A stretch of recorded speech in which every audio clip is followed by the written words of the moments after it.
Here he is, the one and only Kevin Woodley of InGoal Magazine and NHL.com. How you doing, fella?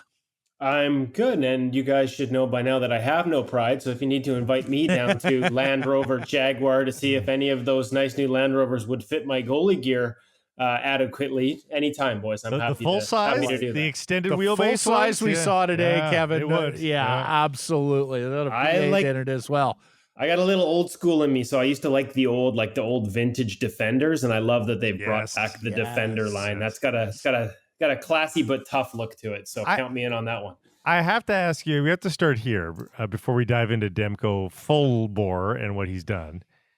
The Canucks posted on social media a session, a condensed version, 10 minutes, but it's 10 minutes of Ian Clark working with Thatcher Demko. By the end of it, if I got there, I think I got to about the 7-minute mark, and I wanted to thrust a knife deep into my heart and scoop out my eyeballs, because that is the monotonous work ethic that I just could never sign up for. And yet that's your almost every day, isn't it? Garden variety. Yeah, like that. You like that is just horrific looking stuff. Like, how about skating cones as a forward? Like, that sounds a lot better than whatever that was. Or just doing endless line rush drills. I would rather do that. Yes, yeah, exactly. just wide open looks. No, man, it's a detail position, and nobody drills down on the details to the extent that Ian Clark does. And you're right. It's a lot of work. We had Thatcher on the InGoal radio podcast at the beginning of the season for like 45 minutes. And he talked about, having to sort of make a conscious decision to buy into that degree of work, of attention to detail, that mindset, to allow Ian Clark to break his game down and rebuild it to the extent he did, as good as he felt about it when Ian arrived. There's been a lot of changes, and not everybody does, right? Like not everybody can do that. And some guys will do it for a while, have success, and it will wear on them, and they'll think they're fine. They can go elsewhere and be just as good on their own. And, as we've seen with at least a couple of examples, it's not always the case. So that was not a surprise to me. I've always understood the intensity of Ian Clark. Whether from watching him or talking to him now for, I guess, like 18 years.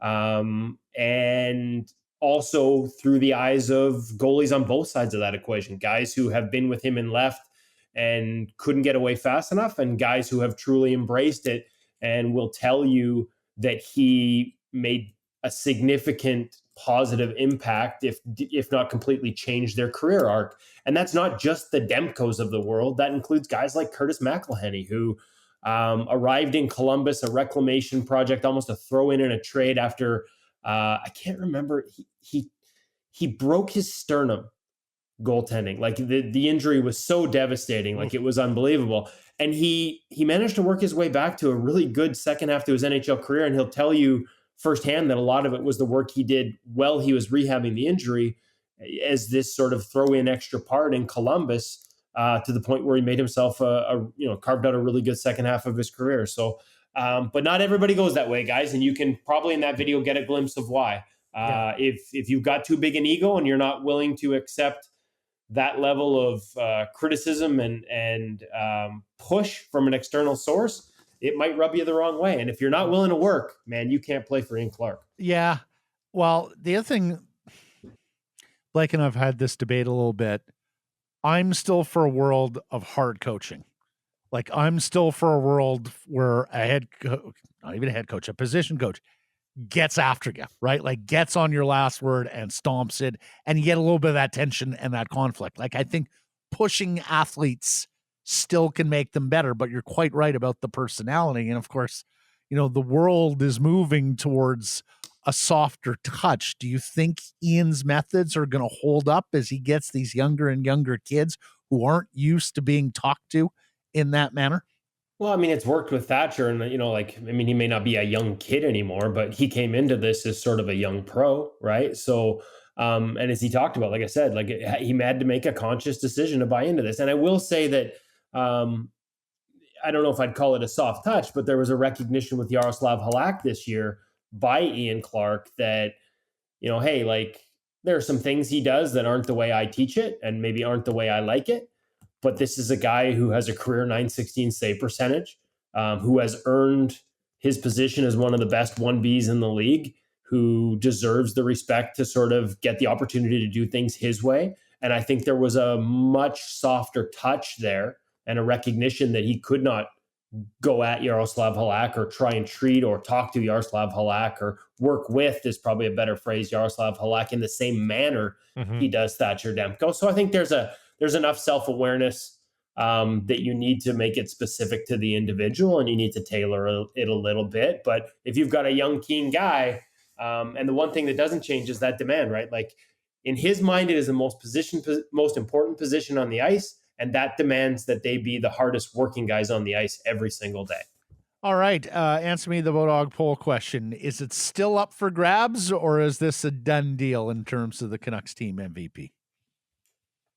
Well, I mean, I'm contractually obligated to say that it's a done deal and Thatcher Demko is the team MVP. I mean, if I'm going to have him third in my Vezina voting, I've got to have him as the MVP of the Vancouver Canucks. I think when I look at the adjusted numbers, I don't think he's had to carry them down the stretch. Like, we heard Bruce and management refer to it, not long after their arrival, that they were a team that relied on superstar goaltending to have success. And I don't know that that's been the case down the stretch. And he's had to be good, but he hasn't had to steal as many wins because the offense is there all of a sudden. And so it's important you recognize that. And yet at the same, in the same sentence, he's also got one of the lower expected save percentages among starting goaltenders in the National Hockey League. And he's sort of exceeded his environment, to the point where, his goals saved above expected by Clearsight is, almost 27 right now. There's only two guys better than him in the league, and that's UC Saros at 29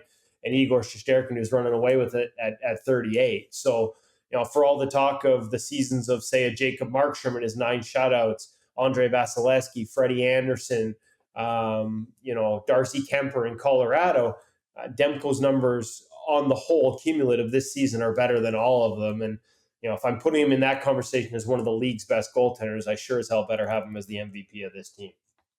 Does he get that respect? Does he get that respect of actually getting on stage for the award show? Or do you think that's going to need another year before that, gets the respect or the numbers to go along as with it? Noodles was talking about yesterday with us, that it's team accolade or team successes. That's the only thing preventing him. Yeah, no, and that will be the problem. If they were to get into the playoffs, I think it becomes harder to ignore, but it's really easy to just go with an incumbent or somebody who's been around a little longer. It's got to be Shesterkin and Saros at the top of the list. It's sort of a battle for third right now. And I think that, whether it's Vasilevsky just because he's always there, and again, he's having a top 10 season, whether it's Kemper or even Jacob Markstrom, because I would have argued he should have been in that mix, a couple of years ago with the Canucks. And those 9 shutouts, like, it's funny, the 9 shutouts jump off the page. And yet I remember having a conversation with the great Mitch Korn, as I say now, before Lou Lamoriello hired him and stole him away from us being able to talk to him, about shutouts and Vezina voting. And he used to say, like, I always grain of salt high number of shutouts when I'm looking at the Vezina, because if one guy's got 10 and the other guy has 2, but they've got the same goals against average, that means that difference of 8 shutouts means there were 8 games where the guy with more shutouts probably had to have given up 4. Yeah. And this is a position about consistency. So I would expect Markstrom gets the votes ahead of Thatcher Demko this season. But when I really break down the numbers on their seasons, I can make a really strong argument it should be the other way around. I just don't think that the GMs that decide this award will see it the same way. I mean, to be honest with you, damn near every season you can just stack up the leaders in wins, and that's who's 1, 2, 3 in the Vezina. Kevin Woodley hates Jacob Markstrom. That's what I heard there. No, not at all. He's Hey, what I was going to say though, and we talked about this going into the Easter weekend and coming out. And Kevin, I know you saw our special shows with Corey Schneider and Ryan Miller, and thank you for tweeting about them.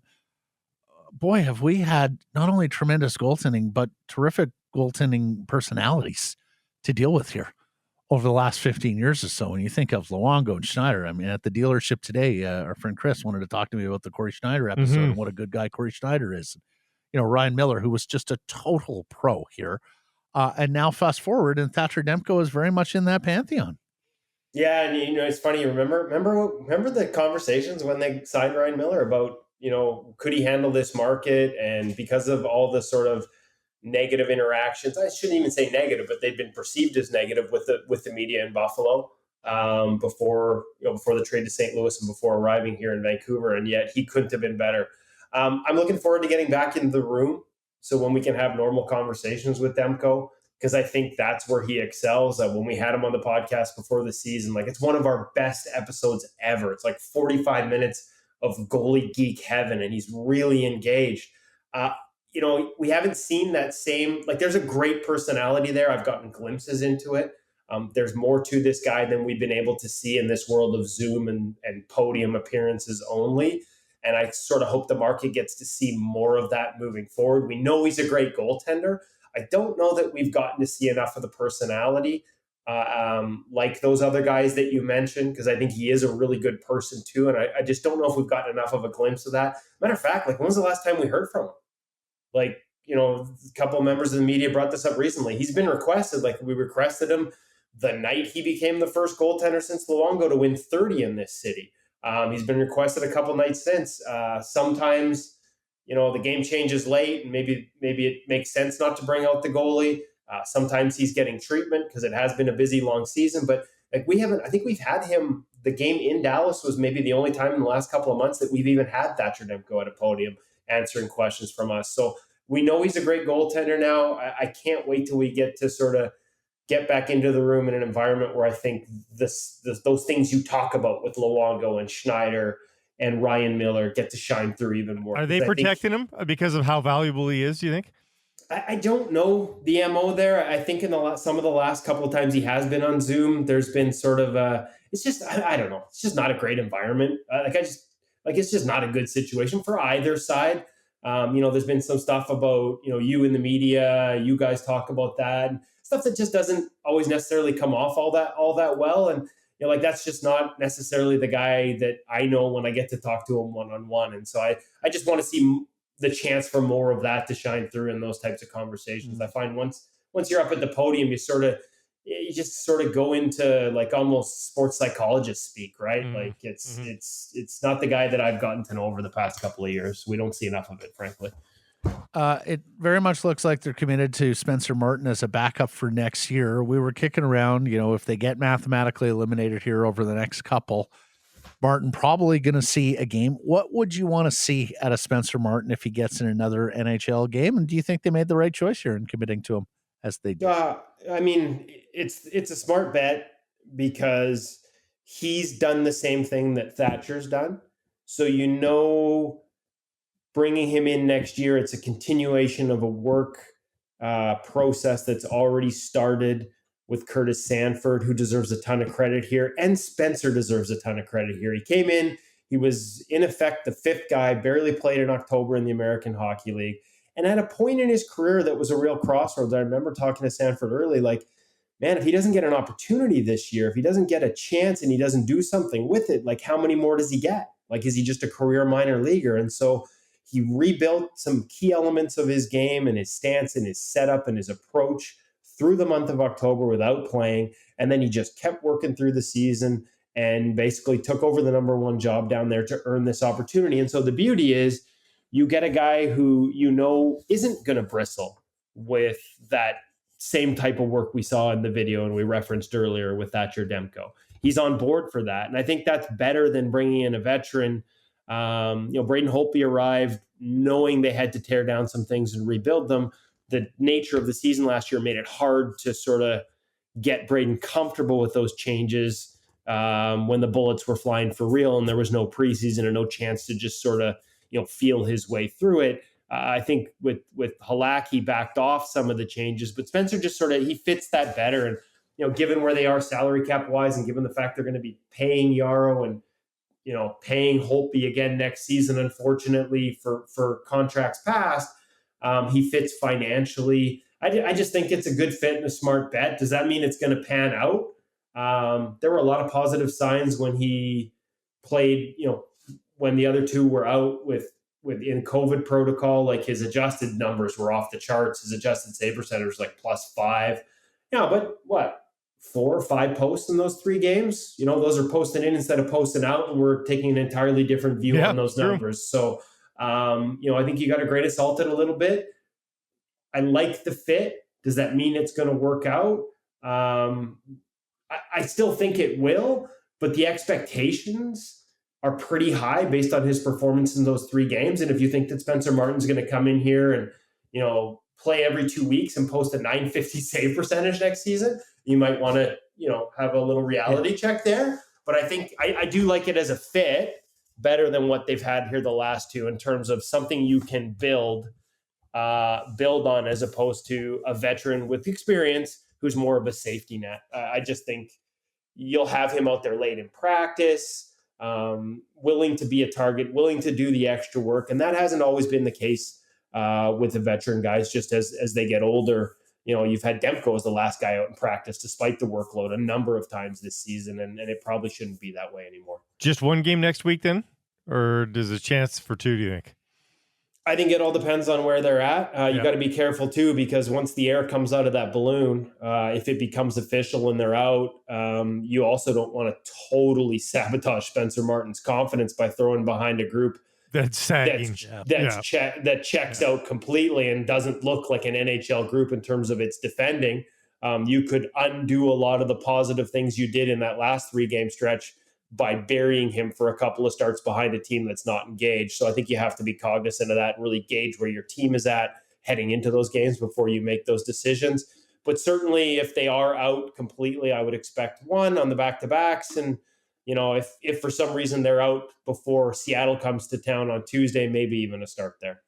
Well, good news is the Canucks have a long history of winning meaningless games at the end of the season. That only hurts their draft lottery odds. So I'm thinking Martin will be in good hands with this group. Next question, next goalie, DiPietro. And of course, incredible, but the young man played 42 games combined over the 2 seasons leading into this one. And even this one hasn't been that much workload. He's played 31 games. 270 goals against, a .909 save percentage. He's got a winning record in the American Hockey League. Has it been a good developmental year for Mikey DiPietro? Because it wasn't going that well early in the season, but you tell me. It's gotten better of late, obviously statistically. I still think, in watching some of the film and talking to some observers around the league and around that league in particular, that he's upped his battle level in these games down the stretch. But there's times where he can't survive on that. I just thought he had such a good first year in the AHL. That's not an easy jump, and he made it so easily. There was so much to like. And when I watched his game, as much as he needed to play last year, I watched him work with Ian Clark, and I thought he really combined a lot of the things that Ian teaches with a lot of the things that he already brought to the table in terms of his mechanics and his movement, his tracking. And this year I've watched him shift maybe a little bit more away from some of those mechanics, and just sort of, it looked like, to be honest, at times, even the game when he played here, he was just moving around the crease like he's supposed to move, as opposed to, really feeling the game and tracking the play and anticipating well. And, sometimes, it wasn't a great situation for him. I think he genuinely felt like, and he talked about this, about hoping he could come in here and prove that he could be a goalie for the Canucks this season. And the reality was, contractually, that was never going to happen because of Jaro's no move. And so, I don't know how much of this is mental and how much of it is sort of caught in between two worlds from a technical side of things. But early in the season, for whatever reason, it wasn't good. And it wasn't pretty either. It wasn't just that the results weren't there. The game looked like it had slipped or taken a step back. But I still see some signs, but the success of late is largely based on battle and less on a game that I look at and go, man, that's really going to translate in the National Hockey League. So I worry a little bit about that. I worry a little bit about where the organization's beliefs are in him right now, after the first half, and how much they see him, in the long-term picture. But the good news is with Martin is you now have next year, he's the guy. And with the strides he took in the second half, it looks like he's he's ready to sort of take that responsibility, and he comes in with the right mindset. The other thing about Martin's contract, like if Mikey goes out and has a great summer and comes in and blows their doors off in September at training camp, like Spencer Martin's the kind of guy who gets through waivers. Like that's the reality early in the season. There are lots of guys like that. As impressed as we've been with him, there are a lot of guys like that get through waivers. His contract, unlike Halak's, is not one that puts a ceiling on Mikey DiPietro next season. And now it's on Mikey to make the strides, whether it's in the playoffs this year, if he gets the chance, or the rest of these games down the stretch, into the summer and into next season to, truly show the things he talked about showing this year, and give himself a chance to be a part of this mix, whether it's next year or moving forward long term. At least there's no ceiling put on him contractually. I think the Martin deal is good in that respect as well. As much as it's a one-way, as much as most of us has penciled him in as the backup, there's a lot of other guys like him. Charlie Lindgren has a .958 save percentage with the St. Louis Blues in 5 appearances this year, and he's headed to unrestricted free agency. Like there's guys like this, long-time AHL guys that are going to be on the market, and those are also the kind of guys that get through waivers in October if it doesn't go the way you expected it through the preseason, or if somebody else steps up and shows that they deserve the job more. Real quick here before we let you go, Carey Price playing regularly all of a sudden with the Montreal Canadiens to end this season. Besides just great to see him back, what does it mean for the rest of his career? Does it change your idea of what's going to happen next year? Because I think some people were worried these were just sort of not publicity stints, but like nice to-dos for Carey Price at the end of the season. This seems a little bit more than that. This seems like a genuine return to normalcy for the goaltender. What does it mean? I haven't talked to Carey this year. I haven't bugged him since just everything he went through at the beginning of the year, going into into the NHLPA program. But I have talked to Jake Allen late in the season about Carey, and after talking to him, there was no doubt in my mind that he wanted to come back. The work he's been putting in, like Jake just said, he was like just so determined to get himself healthy enough to play at the end of the season so that he could go into the off season in the right frame of mind and knowing that he could trust his body. And one of the things that I've learned since that I don't think a lot of people were aware of is he was playing through a lot of this stuff, much like Shea Weber got to the end of the Stanley Cup Finals. And in his case, that was it because he just couldn't do it anymore. Yep. Carey was playing through it, maybe not similar would be the wrong term, but he was playing through this level of physical problems with that knee right through the playoffs last year. And he was able to battle through, but that takes a toll.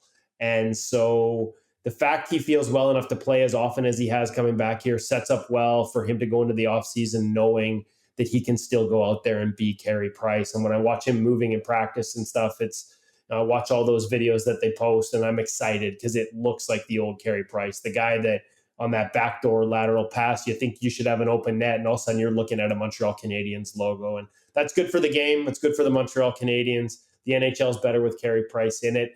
I think it will be in Montreal long term. I think the chance, and I was one of the guys that always looked at Seattle as even 2 years ago, I thought he could end up in Seattle.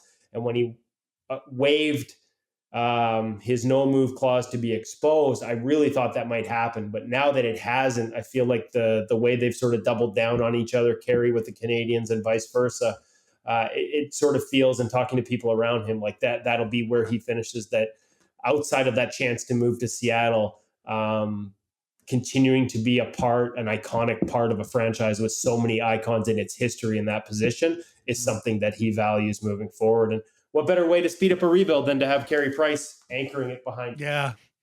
You're contractually obliged to vote Shesterkin for the Hart, right? I would just like to point out to everyone. I saw your tweet. It's a great. That Igor Shesterkin's raw save percentage of, last I checked, it was 930. He was up to 936, I think, is 29 points above the league average save percentage of 907. And the 2 years that Dominik Hasek won it, his was 25 and 26 points above league average save percentage. So on a historical basis, as much as Shesterkin's not going to hit that magical 942 number or 940 plus that really would have made this a tough decision, and I don't think he's going to get it, he is literally having a season that compares to the greatest of all time and the two greatest seasons by the greatest of all time. and one of the most dominant goalies in the game, and a guy who got the Hart Trophy twice in the position. Yeah, he's not only that far ahead in league average, he's almost 10 full percentage points above the next closest competitor, Ilya Sorokin. He's at 936, Sorokin at 927. And when Dom won his, there was one year where he was 10 points ahead, but the other year he was only 3. Yeah. Wonderful stuff. You always make us smarter on goaltenders. Kevin, thanks for this, my man. All the best going forward. We'll catch up soon. Yeah, absolutely. Save me a ride in that Land Rover, guys. Yeah, we will. And a spot in the foursome at Northlands where Kevin has come out and played with us in the past. Kevin Woodley of InGoal Magazine and NHL.com.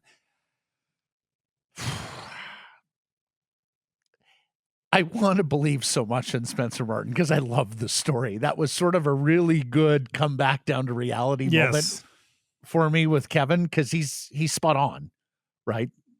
What we saw out of Spencer Martin, if you think he's going to be carrying that sort of level on a regular basis over a bigger NHL sample size, you're probably kidding yourself.